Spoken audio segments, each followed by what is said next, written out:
My guy says to me, I ain't going to tell you what we're talking about today. I'm just going to throw it at you. And I'm like, okay, I wonder what it could be. My man said, no, not November. Mm-hmm. My man said, no, not November. Well, okay, fair enough. It's good. Wait, my man said, I tried it. Oh, that just Jesus Christ. Okay. slow burner? I mean, caught me off guard, homie. That was the plan. How many hours you lost? I can't do that maths. You know, you were meant to spend Halloween draining the tank, bro. It gives you the best chance. Yeah, that's not how John goes. Oh, I want to hear this. No, I don't want to hear this. I don't know. Alright. No Nut November. What the hell is it all about? Why bother doing it? And why the hell am I talking about it? Because yes, I tried it. And today we're going to talk all about it while Dave composes himself. We'll run the intro and go get into this episode.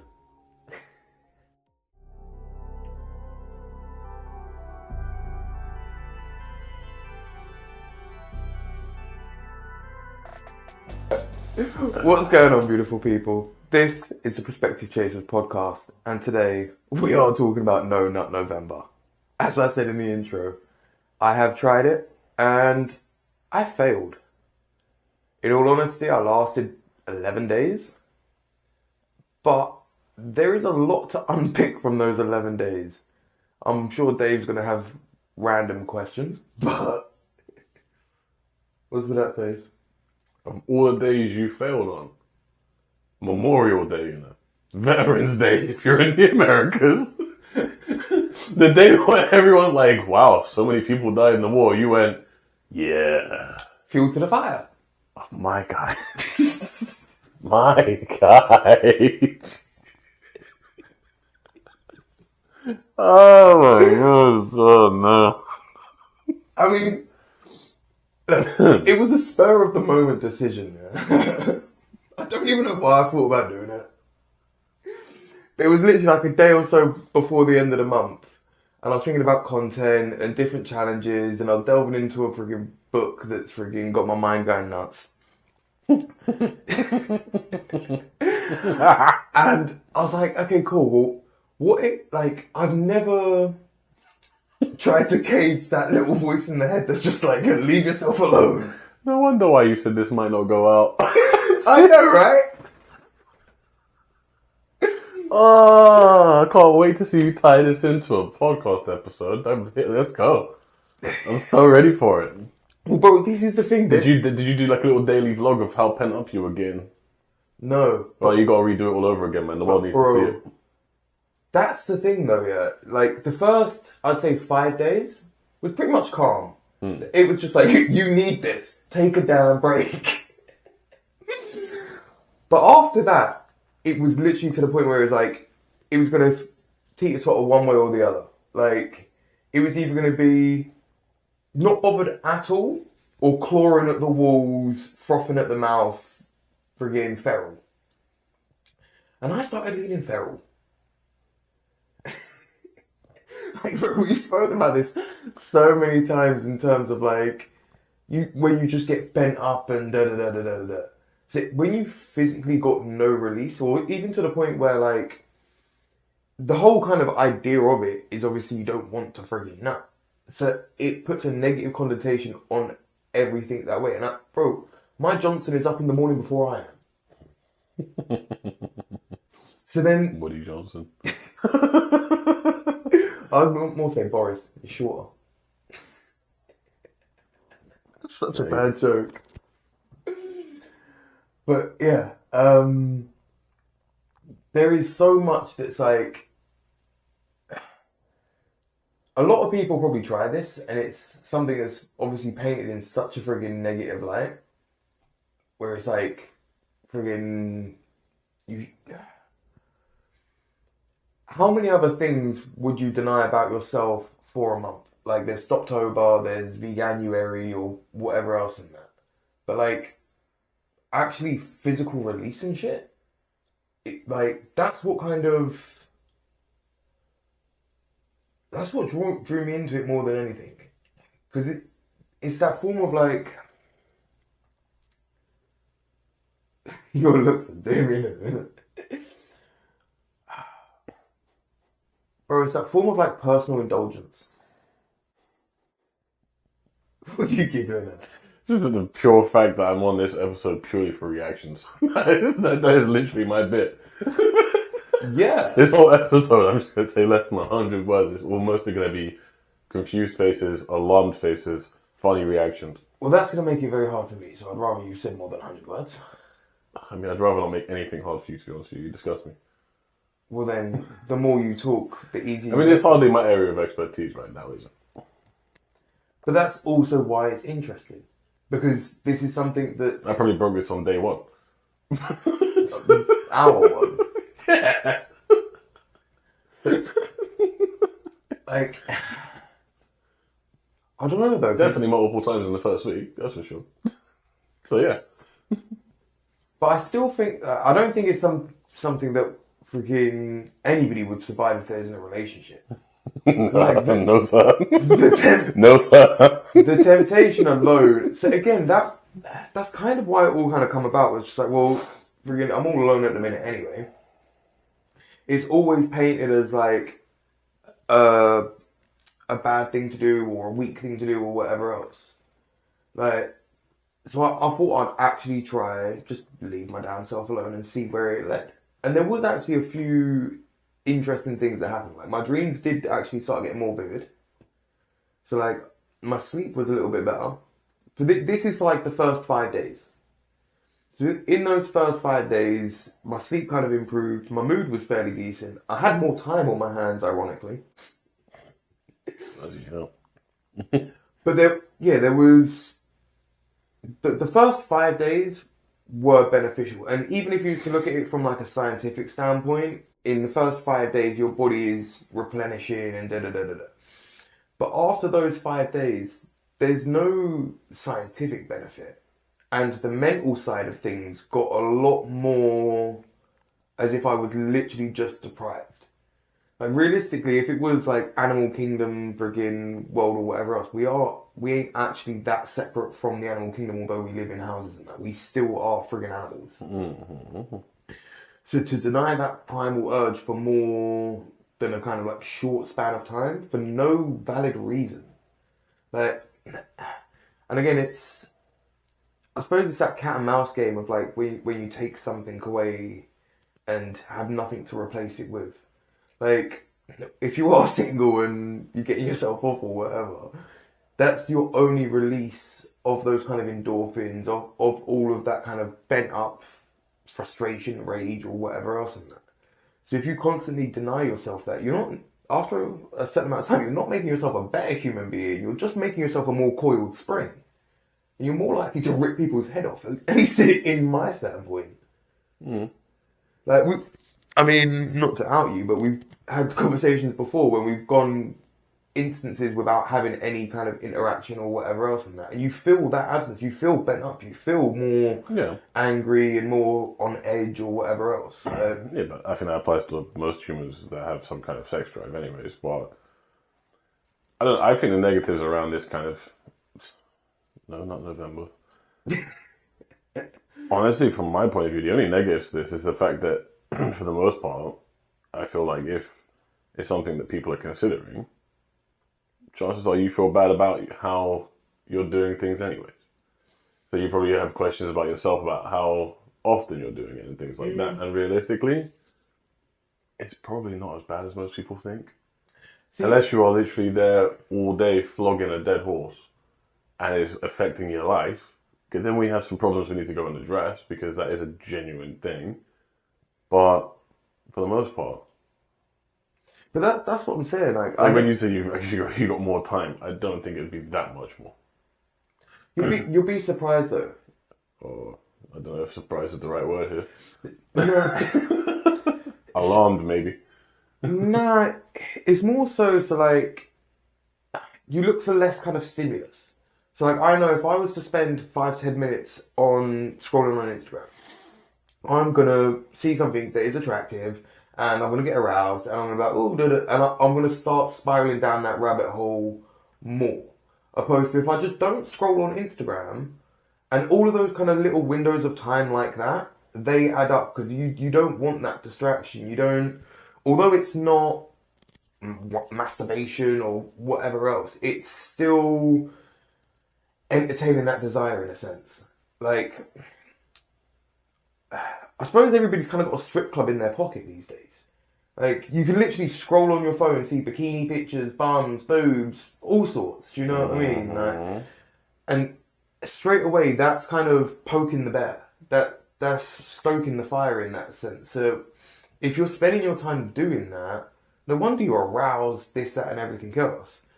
But that's all kind of slows down because you don't want to put yourself in that headspace. So you just stay away from it. So then you end up doing other things. You keep yourself busy. Like, again, idle hands. Like, every guy knows, like, freaking, you toggle your toddler when you're bored. Like, so if you're busy, you don't kind of waste that time so much. Do you know what I mean? But I do think it is a case of, like you said, that a lot of people probably come into it from I do this too much kind of thing, so I need to stop it. Like, genuinely, for myself, I don't have time to do it too much in that sense. So it's more, it really was from curiosity and the kind of self-control standpoint. So, like, even tie it into, like, nutrition and eating and things like that. Like, I can control my eating. I can control my drinking. Like, all of those aspects of life I can control. But then my own sexual urges I struggle to control. So that's what kind of started that kind of rabbit hole for me. Because it's like, can you control this aspect of yourself? Or is this aspect of yourself really that out of control? There is just an urge that comes up as and when. Like, every guy's had a random boner that you're like, why have you popped up? Like, you have no place here, go away, we're watching a pasta cooking show or some nonsense. So, just trying to understand it at a deeper level is what kind of intrigued me about it more. And you did, to be fair, like I said, I didn't last the month, but I did learn some different things about myself, which did make it interesting as fuck. Oh, I just swore myself down.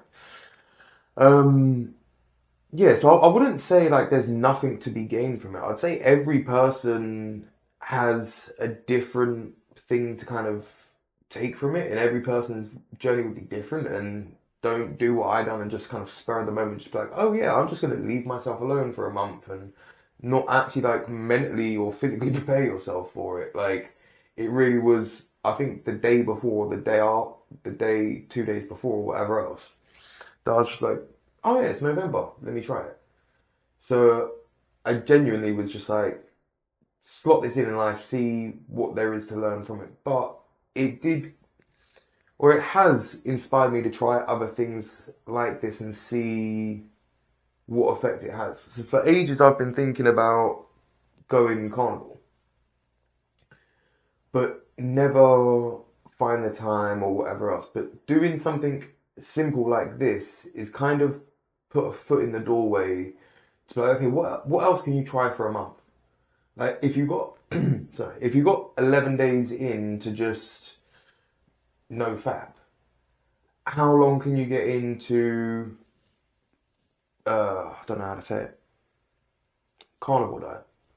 Like, just take it one day at a time, get some bacon, eggs, sausages, and and just take it one day, one meal at a time, or whatever else, and see how far I can get with that. Like, it's set up far more things where it's just like, okay, how many other aspects can you challenge yourself? And maybe next year I will properly kind of like prepare myself and just see, again, not for any negative reason. Like, I don't think that,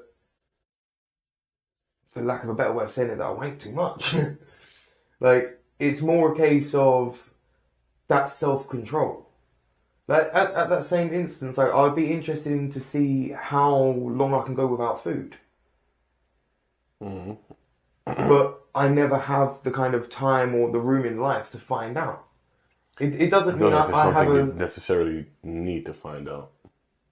but I think there'd be a lot, bro. I think there's so many insights to come from like fasting, bro. Like the stories of like 40 days in the deserts and what, like all of that people do to kind of feel just a little bit of what some of the people through history have felt. Like, bro, how many people in the, it's going to sound bad because it's obviously the internet and it's broad. How many people in first world, Mm. Fair. like, and how much, Probably more than you would think. probably more than you think, but probably less than needs to know to have a proper understanding of it, bro. Look how much we waste. As a civilization, the amount of food that we waste is absolutely ridiculous. Now, if you go into a third world country where people would genuinely like eat out the bins that people are throwing this food away in because they're that hungry, like that is a true understanding and appreciation for food. If you see somebody that is living a sustained lifestyle and they're farming their own food, they're killing a chicken that they raised or whatever, their understanding for that food is far deeper because they know it better. Like we said on a previous episode, I was eating strawberries before the episode, which wouldn't have been possible if it wasn't for modern agriculture and all of that. Like we're so out of tune with how things are. I think sometimes we do need a sledgehammer kind of knock to realign us. Whether it be going fully without something for a while to understand your appreciation. Like, how many people would spit venom at people in their lives, but then you take everybody away from them for a month and see how thankful they are for the people in their lives? Or inversely, they could just be like, God damn, I like solitude. Just Hi, friends. just leave and just be a nomad for the rest of their lives. But again, how many, like, if that's somebody's happiness, and that's what it would take to figure that out, why not do that? Do you know what I mean? Like, either way, there is something to learn by putting yourself in these uncomfortable situations and that. Like, no matter how funny they are or how weird or out there they seem, there is something really, at least to me, interesting about kind of putting in that time. Like I said to you about that book that I'm delving into, there's a passage where a guy says about walking 25 days in a desert. And to me, straight away, I have to put that in a form of a metaphor. Because to me, it's irrational to physically spend 25 days in a desert. Who has 25 days in this modern time to spend roaming aimlessly in a desert? Nobody. So it must be a metaphor. But that's not true. Like, there are so many people, even in this modern day, that could have 25 days to roam in a desert. It's just in my reality, that doesn't make sense. So unless you kind of explore all of these different ideas and expose yourself to all of these different types of people, it don't make sense. Like, I see something else the other day about a cannibal. Like, there's modern day cannibals just around on this planet, just here, there, or everywhere else. But cannibalism is something that you'd think is fiction or hidden away, this, that, or whatever else. But no, it's just different parts of the world.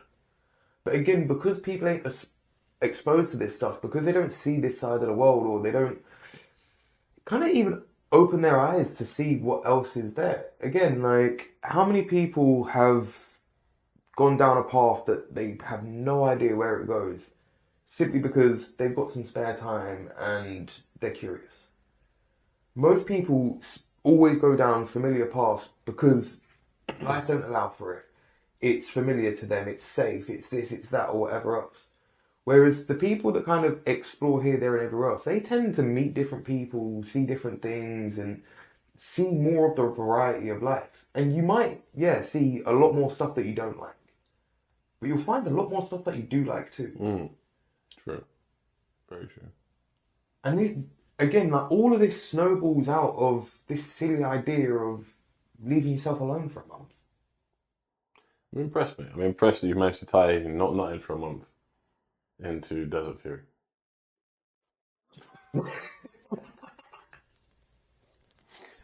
I get what you mean, though. It's just about trying things that are different, right? And I think that all falls into that thing of just breaking up routines and almost shocking the system and providing yourself different stimulus.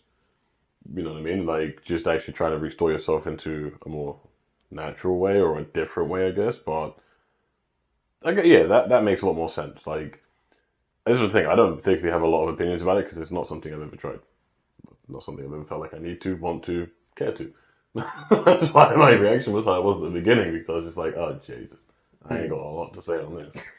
Oh, boy. Especially not right now. But I understand that principle of like, well, let's just try something different and see what happens. Or what does it feel like? That does make a lot of sense. So, yeah. The thing is, like, there's so much to kind of come from that idea of self-control and things like I want to always win that battle with myself. So if I can fight it on a different front, I will. I always want to be the master of myself. Mm. And again, it's part of that I'm in control. Yeah. Like, again, you don't understand it unless you kind of step outside of yourself to see like, okay, cool. It doesn't necessarily have to be an overly toxic behavior, but if you could analyze each behavior in your life, ask yourself why you do it and why you would justify it and everything else. And even now, so like there was when I failed, I was like, now I'm not going to do the episode. But I was like, no, now's more of a reason to do the episode. Because so much of what you see from the brief side of things that I looked into online after starting all this venture in that, there's loads of rules, there's loads of this, that, or whatever else. And it's like, as soon as that first nut, you're out, da da da da. And again, it's that whole negative connotation or whatever else. But it doesn't need to be. If it's literally just a self-experiment, and even if it is somebody that, like you said, is coming in from, I'm doing this as an extreme, like I can't leave myself alone, so I'm trying to stop. Bro, if they lasted a week, hats off to you. If you went from toggling your todger 4 or 5 times a day or more to completely leaving yourself alone for a week, pat yourself on the back for that, take the win, and move on. Do you know what I mean? Like, instead, it seems to be a lot of like that degradation mindset of like, oh, you failed. And again, if it is somebody that's coming at this from a negative mindset and trying to gain control over themselves and their urges, I don't think that's helpful at all. No. So that's another reason why I wanted to do the episode, where it's just like, even if you do it and you fail, appreciate how far you do come and unpick what you can from it. Again, like, it's not to say that it's completely useless or you should do it or you shouldn't do it or whatever else, but allow yourself to gain a deeper understanding as a result of it. Yeah. And again, it's something I think everybody should at least try, simply just so you can understand yourself, understand why you want to do that, what the urges are, and realistically, like now, if I was to bust a nut now, not right now, It'd be deeply uncomfortable. not for me, but for Wow. you. Only because I'd probably, homo.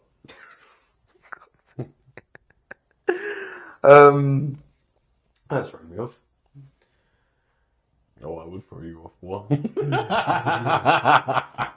You really wouldn't. Won't bet. Bear fight! I'd be the bear, boy. I don't even want to get into this argument. Because there's no winning it. You know what I mean? Like, Yes, there is. There's moral victories everywhere. but that's the thing. Like, Oh, God. it doesn't have to be that kind of like, oh, you failed this, that, or whatever. I was like, take insight from it. Understand like your own urges and why you do these things. Again, like it is for a lot of people releasing that pressure. Like so many people don't have partners. Like majority of men are single these days. It's women as well. Women masturbate too. I don't know if a woman would try No Nut November, but if you do, let me know how you got on. There is a lot to be learned by kind of just challenging yourself in these ways and kind of questioning your urges. Because on the back end of it, at least for myself, you don't feel anywhere near, not even as bad as you did before. It's more like you have that deeper understanding for it. So you know why, you know what that hunger feels like kind of thing. Mm-hmm. Where it's just like, freaking hell, like, Blue balls are something completely different, by the way. So it's a different urge. I've had blue balls before, and it is incredibly uncomfortable. It really, really, And really it's a is. genuine thing for anybody that questions it. It is. You ever driven with those before? Oh, brother. They're painful anyways, but boy, I did not understand it until I drove my manual car one day. Bro. No. It is so uncomfortable. Bro. Like, you hold biting point in your clutch, you're like, no, there's 2 biting points today, and Yeah. I'm about to Try emergency brake. break things in this car. Yeah, bro, try emergency brake. Boy, I got in that car and walked like John Wayne, man. You know, it's bad when I had to go to, like, at the time I was a smoker and I had to go to the shop to buy a deck of smokes, and I was like, how you take the edge off of this? Oh, this is rough. Yeah. Like, having that pre-wank smoke, because I know what's about to go down. The minute I get the chance, pain relief is coming in. Like, they always say, smoke after sex. Fuck that. We're doing pre-solo smoke. I'm not gonna, a smoke after sex, it is the best smoke. Yeah, it is. But things are bad when you have to have one before you let yourself go. Yeah. Like, you're in a bad way. When you're about to go Han Solo and you just sparked one up to kind of... Because you're in that much pain. I could go fix this right now, or I could sit here for 5 minutes and analyze how the fuck I got here in the first place. And that's the thing, right? So if I was in a stage where I was talking to something, or I shouldn't say something, someone, something. Objectification mindset. No, you're finally gonna buy a robot. Oh, sweet Jesus, no. I couldn't. I really couldn't. Thing with short circuit in the first week and blow up. Bro, could you imagine, there was just an error with it, you got stuck in it, or that, it's caused a fire in your house? Imagine explaining that one out. Seriously. Imagine the insurance claim. Bro, could you imagine me phoning you, being like, bro, I need your help, I'm stuck in my robot? I could actually, that's the problem. I genuinely could imagine that. I thought you thought highly of me. But you... In some ways, but other ways, I think you're an absolute degenerate. Alright, true. Go on. I could absolutely imagine that phone call. And I can imagine the fact that it probably would have taken you about 12 hours of being stuck before you admit you need to call someone to help you out. And that the only person you know who would just laugh at you but not actually judge you would be me. Bro, I need logical rationale on this. Okay, what's up, man? How do I get myself out of this? Bro, that's very generic. Myself? Yeah. This. Yeah. What? I'm stuck in a machine, bro. Oh, what? It's like your hand in a washing machine or something? No. I mean, considering your DIY capabilities, if I ever have to resort to phoning you for that type of help, something is hella messed up. Have you read the instructions? I'm probably gonna punch you.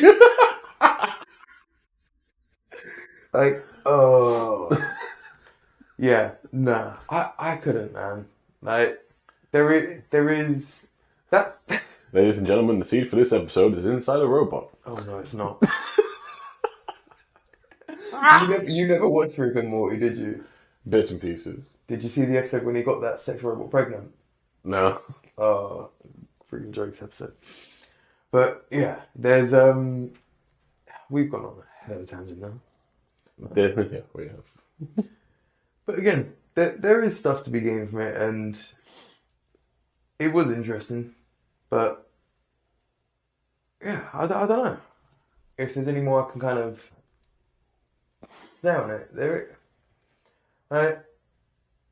If you've clicked on this episode because it's something you're doing or you've done or tried or whatever else, by all means share your experiences below and let other people know. But yeah, whether you try it and you talk about it or not, don't be hard on yourself. whatever the result, like there is something to find out, even if it's nothing to do with nine, even if you're trying to challenge yourself in another way. There is so much to be gained from challenging yourself and leaving your comfort zones in various aspects of life. Don't get bogged down in the negative side of things. Like, try keep your head up, man. Like, everybody is stumbling through life trying. Everybody kind of has their own idea of what life is or should be, but nobody's right. Like, so much of life we're still trying to pin down. So much of history is still undetermined. So much of the future is seriously undetermined. Nobody knows much more than the other, so try enjoy your life as much as you can. Is there anything you want to say before we wrap this up? No. No. Dave's so faded. I mean, I got more than 100 words out of you, to be fair. That caught me off guard. Yeah. But, hey, it was a fun little experiment, and there'll be more experiments to come. But the seed, ironically, for this episode... It's on the bloody wall. It's not. It's in a tissue flushed. The seed... He's lying. It's in one of his socks. Oh. Bro, okay, before we get out of here, can you explain that to me, please? Because I've never understood why guys do that. Why would I understand it? I don't know, but you brought it up, so justify it. It's funny. It's funny. I mean, Bringing it up now is funny. That's why I don't. Yeah, I know that. Justified. But like, bro, a sock, the driest thing around the house. Maybe it's fluffy. Maybe it's just out the dryer and it's nice and warm. That makes no sense to me at all. I don't know, bro. Variety's the spice of life, isn't it? Tube sock, trainer sock, football sock. Whatever you want. Fair enough. Well, again, if anybody can explain that kind of weird thing in life, let us know, because it's interesting. But the seed for this episode is going to be, don't be afraid to try something new. If you're somebody that drives around or even gets public transport in London, do this little thought exercise for me. Look at people and how they use bus lanes and see how it is kind of relevant to how people treat life. You'll see so many people are unsure about the bus lane time, so they stay out there because of risk of getting a ticket. Whereas if they see a lot of other people jumping in that lane, everybody else will follow suit. Don't wait for everybody else. Kind of check the times yourself and kind of lead the way. Use things in your advantage in that sense. Like, don't follow everybody else just because they're going that way. If there's another way for you to go that's less resistance, go that way, even if nobody else is going that way. Like, so much of life is monkey see, monkey do. Don't follow along. Find your own way. Find out why you're doing these things. And you will find out why you do these things by challenging your own understanding of life. So, give it a try, and all the best. We'll catch you on the next one. Pew pew.